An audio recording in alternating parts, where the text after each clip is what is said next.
하나님 말씀은 잠언 20장 18절, 잠언 24장 6절 말씀을 가지고 리더십에 대해서, 지도자의 리더십에 대해서 설교 말씀 드리겠습니다. 제가 읽겠습니다. 20장 18절. 경영은 의논함으로 성취하나니 지략을 배우고 지략을 베풀고 전쟁할지니라. 24장 6절. 너는 모략으로 싸우라. 승리는 모사가 많음에 있느니라. 아멘. 이 말씀을 가지고, 잠언의 말씀을 가지고 이 리더십 하면은 세종대왕의 리더십도 있고 또 여러 대통령의 리더십도 있는데, 오늘은 성경 말씀을 통해서 링컨의 리더십을 배우라, 이런 제목으로 설교 말씀드리겠습니다. 왜 하필이면 링컨이냐? 링컨이 그 지도력의 행사에 있어서 항상 성경 말씀을 기초로 했기 때문에 그렇게 링컨 이야기를 좀 해보도록 하겠습니다. 잠언 20장 18절에 보면 참 좋은 말씀이 나오죠. 경영은 의논함으로 성취한다. 모든 그 경영, 국가의 경영도 그렇고 또 회사의 경영도 그렇습니다. 대통령실에서 이 장차관들이나 또 수석 비서관들하고 대통령이 머리를 맞대고 의논하고 토론하고 어떤 주제에 대해서 끝장 토론을 해서 어떤 그 정책을 도출하고, 이렇게 한다면 국민들이 믿음을 가지고 안심할 수가 있겠습니다. 그런데 그렇지 못하고 장관이 무슨 안을 냈는데 그거 쓸데없는 부질없는 것이다. 예를 들어서 얼마 전에 나경원이 이 저출산 고령화 대책위원장으로서 한마디 한 거 있죠. 신생아를 낳은 이런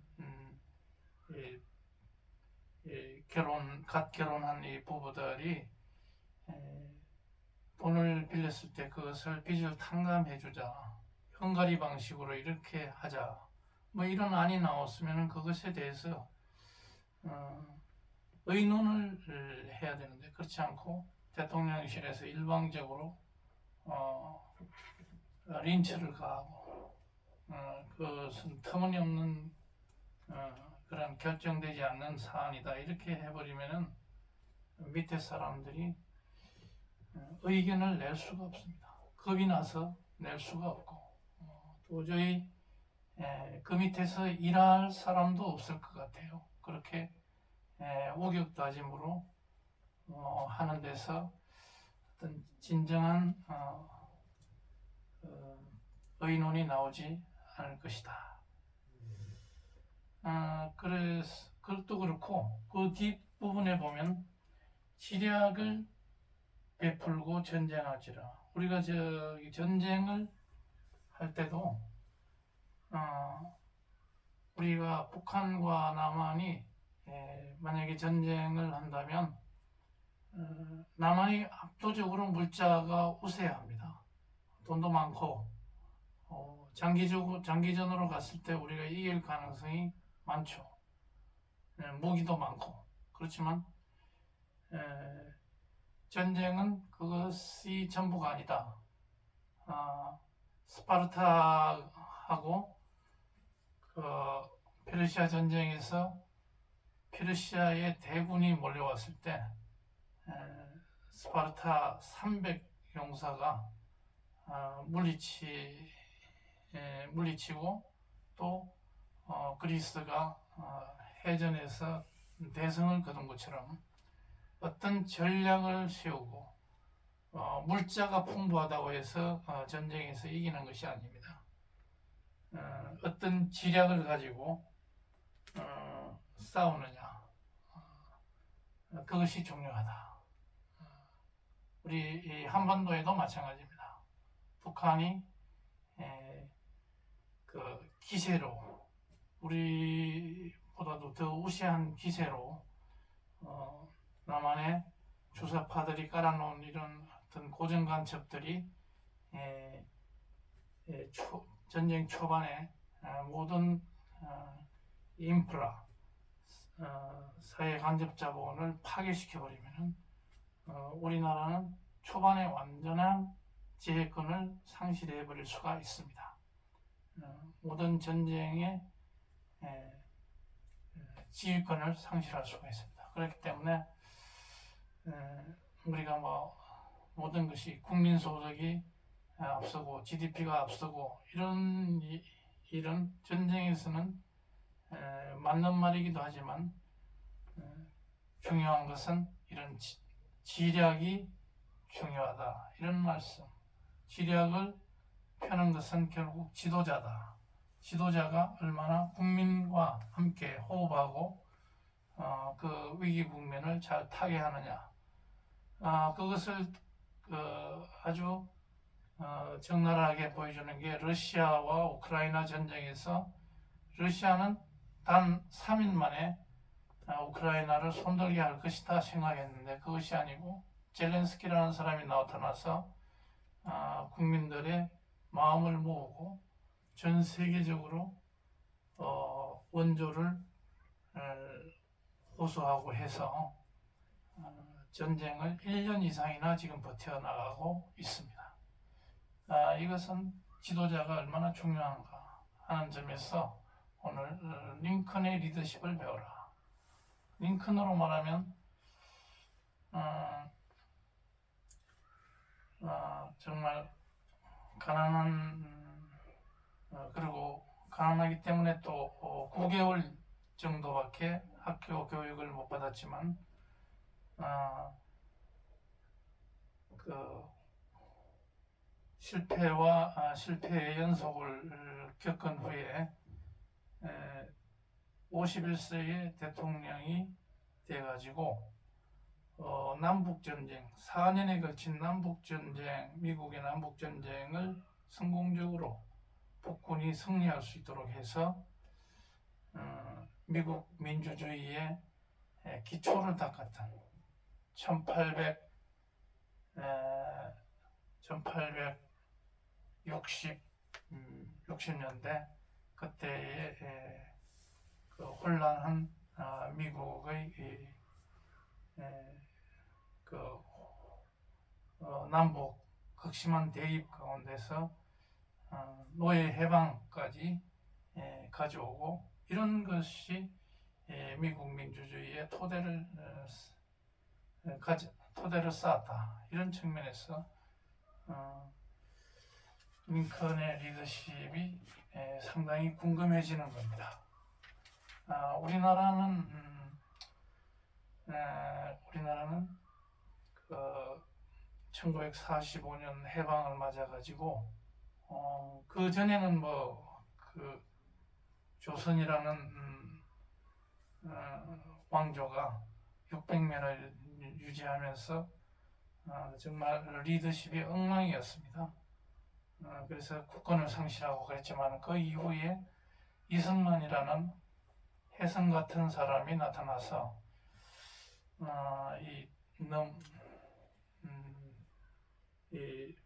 가물가물 없어져가는 이런 나라를 꺼져가는 이런 나라를 구해냈다.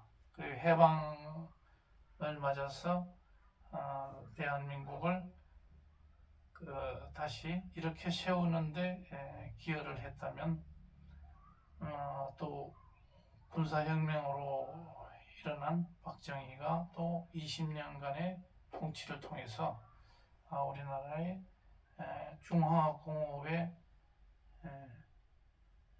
선구적인 역할을 해서 오늘날 이렇게 번영한 세계 6대 강국으로 우뚝 서도록 만들어 놓은 그런 분이 있었다. 그리고 그 뒤에 대통령들이 나와서 우리나라를 잘 이끌어 놓은 덕분에 우리가 이렇게 살고 있다. 이렇게 보이는데 지금 현 시점에는 우리나라가 상당히 좌우의 대립이 심각한 상황에서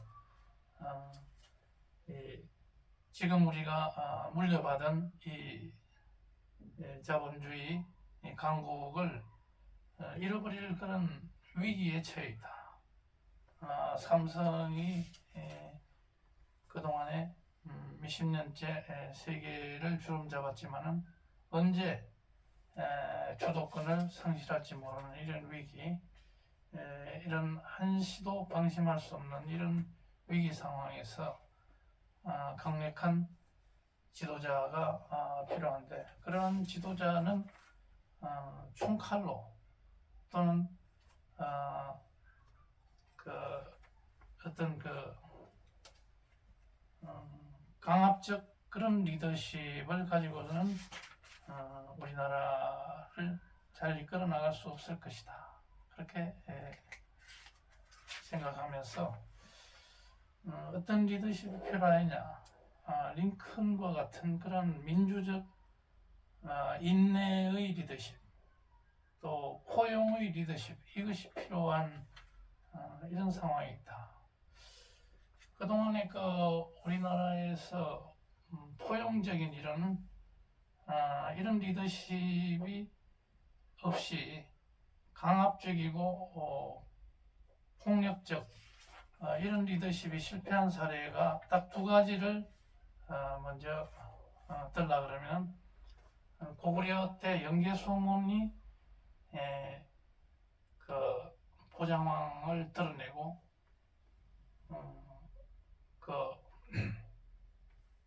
그 왕을 폐위시키고 저희가 독재권을 행사하면서 이 당나라를 맞이해서 싸우기는 잘 싸웠습니다만은 결국 그러한 독재가 이 왕권을 좌지우지하는 이런 독재 세력이 자기 자손 때에 와가지고 완전히 집안 싸움으로 결국은 고구려가 멸망하는 그런 결과를 가져왔다. 그래서 결국은 국가를 잃어버리는 그 많은 넓은 영토를 결국은 중국의 손아귀에 내주는 그런 꼴이 됐다. 나중에 대조영이 나와서 이렇게 얼마간 그 땅을 유지는 했지만 결국 다 넘어갔다. 그런데 또한 그런 어떤 대단한 독재 권력이 바로 박정희 대통령이었습니다. 박 대통령은 20년간 통치하면서 어느 정도는 잘해봤다고 하지만 말년에 가가지고 민의를 반영하지 않는 자기의 어떤 고집과 아집, 독선 이런 것 때문에 결국은 차지철과 그 주변 사람들과의 알력 관계, 그런 그 틈바구니에서 결국은 저격을 당하고 죽었던 것입니다. 이것은 결국은 제 아무리 좋은 정책을 펴더라도 그 리더십 자체가 굉장히 민주적이고 또 포용의 리더십이 안 되면은 결국은 물거품이 되는 그런 리더십이 될 수밖에 없다. 그런 측면에서 지금 윤석열 대통령도 그러한 전철을 밟지 않아야 될 것이다. 이런 우려하는 마음으로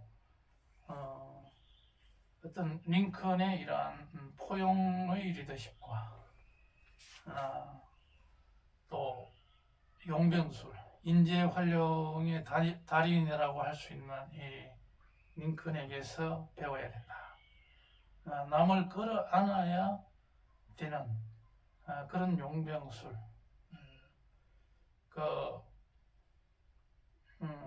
그러니까 그것은 현재로 말하면 이 국민의힘 당이 2024년 4월 총선에서 1년 정도 남은 총선에서 과반 이상을 확보하지 못한다면 대통령으로서 여러 가지 개혁 정책을 해나가기가 힘들다 하는 말씀을 드리고자 하는 겁니다. 그렇기 때문에 국민의당에서는 그 1년 3개월 후에 있을 이러한 총선에서 이길 수 있는 방안이 뭔가, 그것은 그 국민의힘의 장수들을 많이 길러내야 된다. 근데 현재는 어떻습니까? 장수들을 전부 하나씩 잘라내고 있습니다. 그 장수, 정치에 있어서 장수란 뭐겠습니까? 바로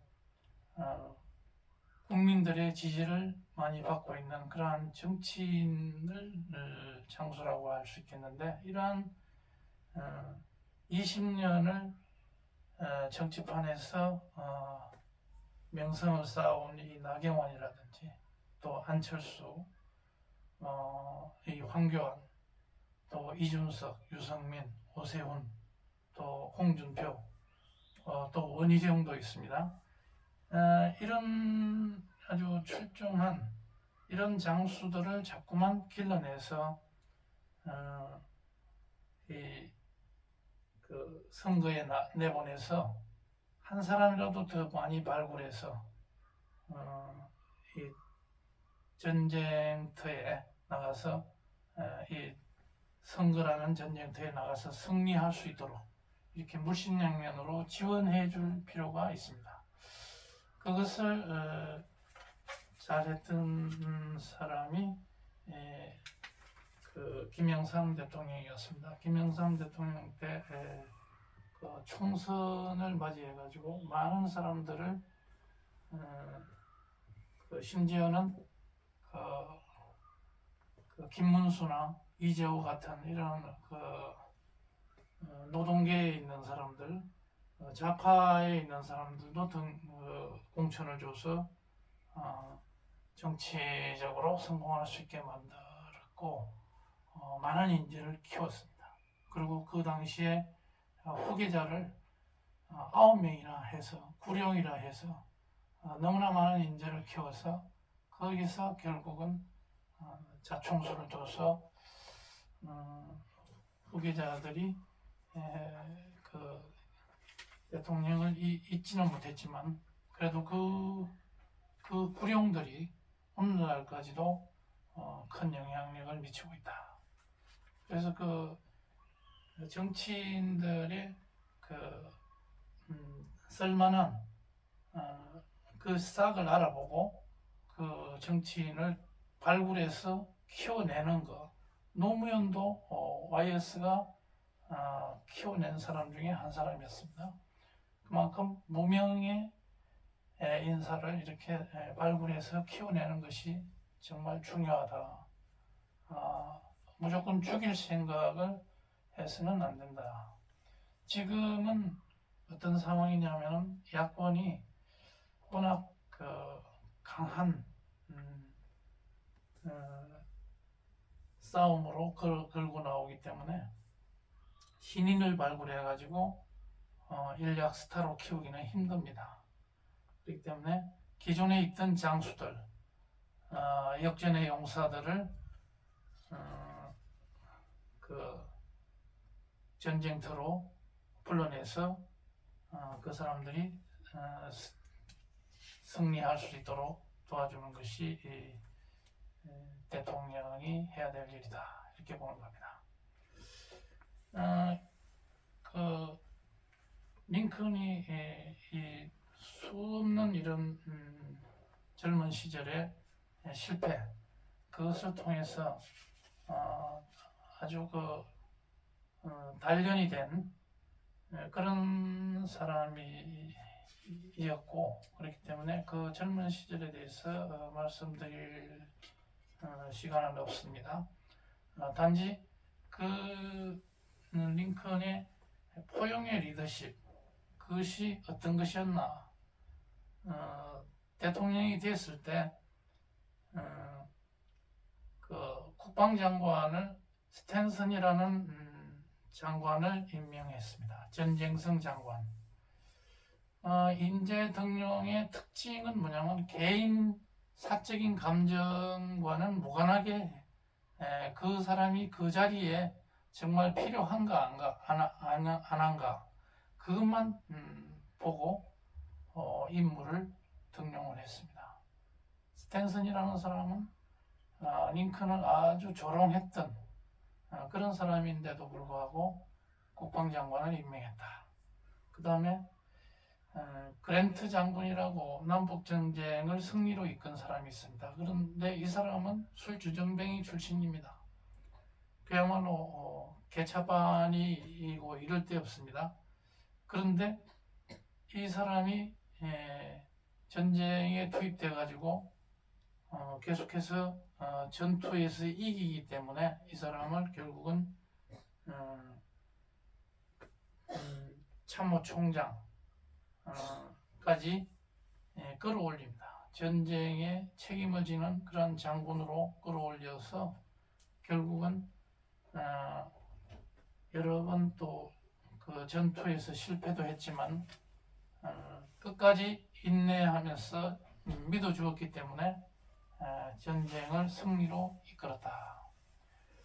그 다음에 대통령이 되고 나서 국무장관을 임명을 누구로 했냐면 자기와 가장 적대 관계에 있는 사람을 임명을 했습니다. 그렇게 하고서 계속해서 그런 국무위원들과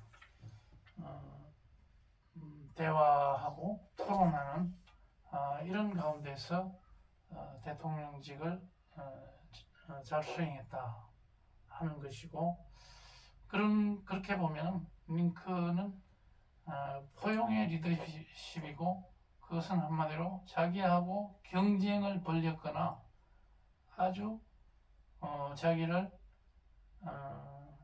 인간적으로 모욕을 주던 이런 사람일지라도 그 사람에게 실권을 주어서 그 사람이 링컨의 그 추구하는 바를 달성할 수 있도록 그렇게 했던 것입니다. 국무장관 윌리엄 시워드라고 하는 사람이 그러한 사람이었습니다. 링컨을 철저히 무시하던 그런 사람이고, 또 재무부 장관으로 세먼 체이스라는 사람, 이 사람은 선거에서 적수였습니다.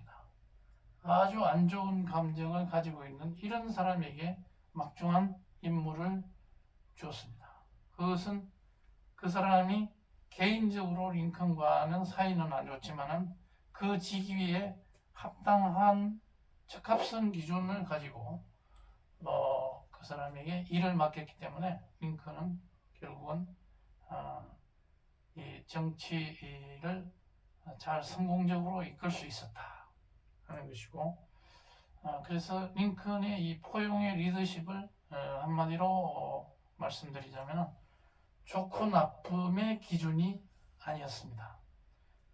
저 사람이 나한테 좋으냐 안 좋으냐, 나하고 감정이 좋으냐 안 좋으냐, 이 기준이 아니라 그 사람이 그 직위에 필요하냐 안 하냐, 이것만 따졌던 겁니다. 그렇기 때문에 성공할 수 있었다. 그런데 우리나라에서 좋고 나쁜 것을 가지고 인재를 등용하는 대통령 중에는 박근혜와 윤석열 대통령이 있다. 박근혜 대통령도 자기에게 좀 굽신굽신 잘하는 사람이면 등용을 하고, 그렇지 않으면 내치고, 윤석열 대통령도 약간 그런 성향이 있어 보입니다.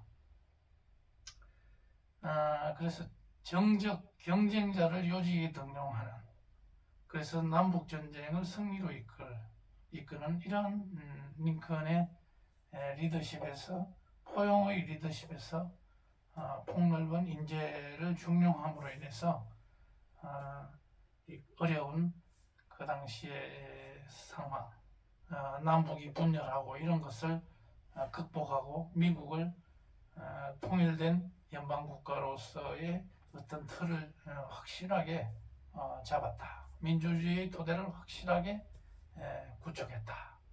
이런 점에서 링컨은 굉장히 훌륭한 리더십을 가지고 있었다. 그런데 또 한 가지 빠뜨릴 수 없는 것은 남북 전쟁을 하면서 그 링컨이 이렇게 그 흑인 병사들하고 직접 그 대화하는, 현장에서 대화하는 그런 그 영화상에서도 나오고,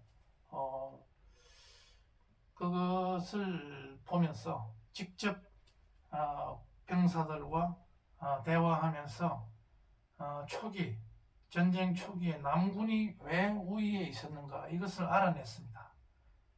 전쟁의 군수물자 조달이라든지 여러 가지 전쟁에 필요한 도움을 이 남부의 노예들이 그것을 지원했다는 것을 알게 됐습니다.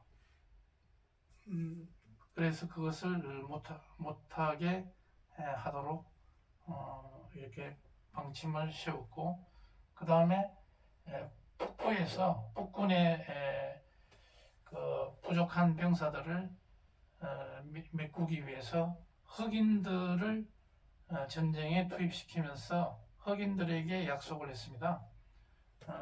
전쟁에 가서 그 전쟁에 참여하는, 종군하는 대가를 백인들과 똑같이 주겠다, 이렇게 약속하니까 수많은 흑인 병사들이 그 군으로 자원 입대해가지고 전쟁을 성공적으로 이끄는데 많은 도움을 줬다.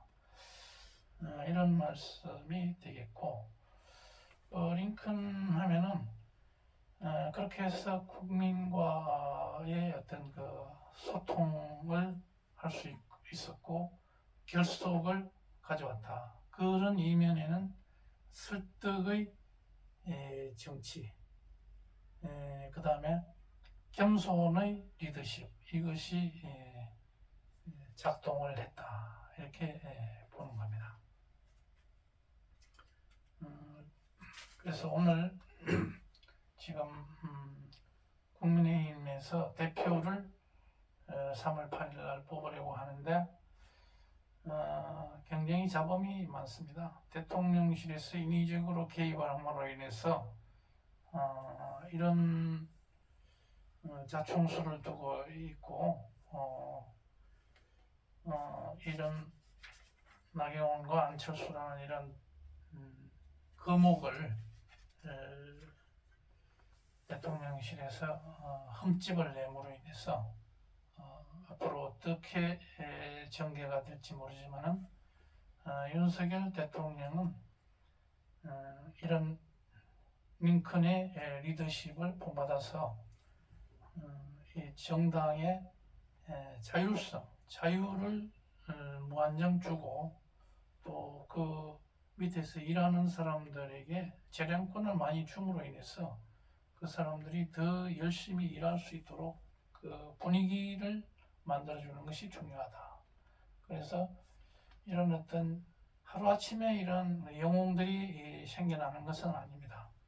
이 전쟁, 선거라는 이 전쟁터에서는 역전의 용사들, 주민들의 그 지지를 받고 있는 이런 사람들이 바로 장수고 영웅입니다. 이 사람들을 아주 잘 대접해주는 그런 정당이 됐을 때 그 전제 선거에서 이길 수 있고 또 그러한 어떤 장수들을 주변에 많이 둠으로 인해서 윤석열 대통령은 여러 가지 험난한 이런 공격으로부터 자기를 막아낼 수 있을 것이다. 기업체도 조그마한 회사를 경영하는 데도 마찬가지입니다.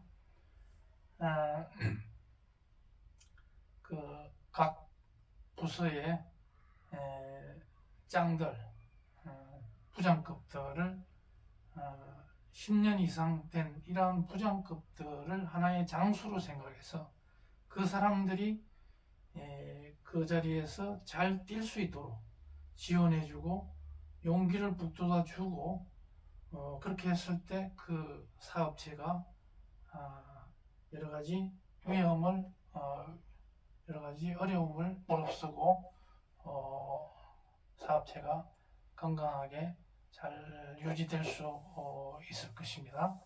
그렇기 때문에 이런 어떤 산전수전을 다 겪은 이런 장수들을 중시하는 이런 리더가 그 성공할 수 있는 그런 자질을 갖췄다 이렇게 보는 겁니다. 그렇기 때문에 대통령실에서 이런 산전수전을 다 겪은 이런 어떤 국민의 지지를 받는 이런 리더들이 나하고 코드가 맞지 않다고 해서 싹을 잘라버리려고 한다든지 이렇게 해서는 그런 문화 속에서는 제대로 된 그런 리더, 중간 리더들, 장수들이 나타날 수가 없는 겁니다. 그래서 윤석열 대통령은 장수들로, 이런 많은 장수들로 방어막을 쳐야 됩니다. 벌구숭이로 임금님이 돼서는 곤란합니다. 장수를 기용하고 키워내기 위해서는 재량권을 무한정 주어야 될 것입니다. 그리고 그 사람들의 일거수일투족에 대해서 무한정 지원을 아끼지 않아야 되겠습니다. 그렇게 하면은 자연히 그 대통령으로서 목표로 하는 그런 그 방향으로 잘 이끌어갈 수 있을 것이다 이렇게 보는 겁니다. 그래서 오늘은 이 잠언에서 배우는 이러한 리더십이 다시 한번 상고해 보겠습니다. 경영은 의논함으로 성취된다. 우리가 의논하지 않고 혼자 독단적으로 나가는 그런 이런 리더십, 독재적 리더십은 성공할 수 없다 하는 것이고, 또 이런 전쟁에 있어서는 이런 모략이 중요하다. 모략이란 뭐냐면 지혜를 가지고 싸워야지 되지, 머리가 없이 두뇌 플레이를 하지 않고 그냥 물량만 믿고 나아가고 아무런 그 페르시아처럼 어떤 생각 없이 물자만 그리고 인해 전술로만 가지고는 성공할 수 없듯이 전쟁에서는 이러한 지략을 동원해야 된다. 그런 말씀으로 오늘 잠언에서 많은 배움이 있기를 바랍니다. 바라면서 다가오는 이러한 선거에서 보수 우파들이 성공할 수 있도록 우리 모두 기도하고 또 뒷받침할 수 있도록 해야 되겠습니다. 다 같이 기도하시겠습니다.